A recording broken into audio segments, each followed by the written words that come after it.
Well, I've been in this market for 20 years now, and I see the improvement in lifelong learning. Our customers used to always say, we are the redheaded stepchild in school, but I start to see that is kind of shifting. Some schools are going back to CE people and saying, how do you make money?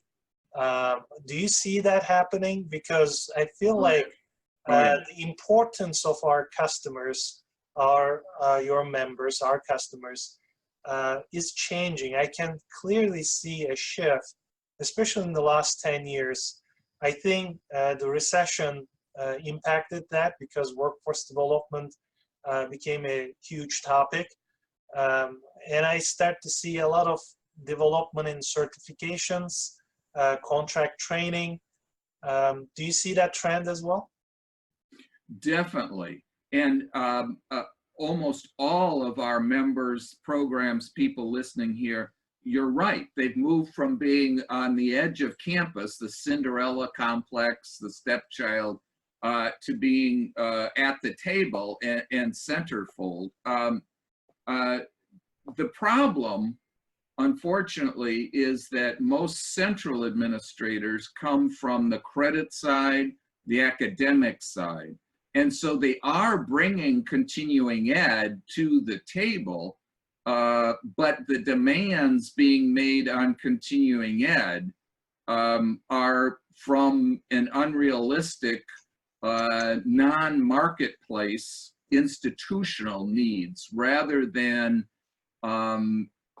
there's some, tell us what we need to do and you're on the cutting edge. That's pretty much an enlightened president who's saying that. Linda Allen at Hawkeye College in Waterloo. But those administrators are not as prevalent as we should have. So one of the things LERN is seeing is that even if your CE program is successful, you're getting hit up for contributing money to the institution rather than reinvesting in your program and becoming larger. For example, when there's a travel ban at a college, that includes continuing ed, even though they could go to a Lumens user meeting and same week actually, the LERN conference, come back and make even more money for the institution, but no, they don't do that. So you have this this twin thing. And so one aspect of what we need to do in continuing education is continually feed central administrators the data that supports what you, the listener, are doing for your institution as well as for your community on a very regular monthly basis. Yeah, and you brought up a very good point. I see the big data everywhere in our field, artificial intelligence, big data, and clearly some of our customers collect that data and able to make decisions based on analysis of that data.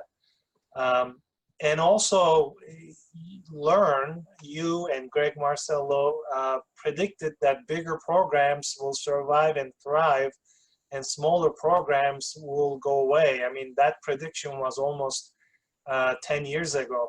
What do you think about that? Do you see that happening? From our perspective, we saw that some of our smaller customers struggled and the bigger customers got even bigger. We definitely saw that happening. Do you think that it is going to continue to happen? And what can smaller programs do to survive? Yeah, that's on our front burner, our plate right now. We have just established a small teams initiative to help programs with small teams, which we're defining as 3 or fewer, the equivalent, full-time equivalent staff. So you might have part-time, but add them up, are they 3 or fewer? And 35% of our members are with small teams. 51% have 5 or more. So right now, we're not seeing those small programs disappear. We hope that they're not going to. And I think the key for small programs is to zero in on their community's needs, because I'm not seeing other programs coming into smaller communities and serving those needs. So we certainly are dedicated to serving every community. And yes, there is consolidation, but I think there is also an opportunity for small programs to survive and thrive, especially with the technology, because there's certain things you can get and do as a small team, you know, by using, resourcing that technology, and then just zeroing in on what the Harvards, the Microsofts, the Amazons miss as they zoom over your local community and don't really understand it or serve it as well as you can.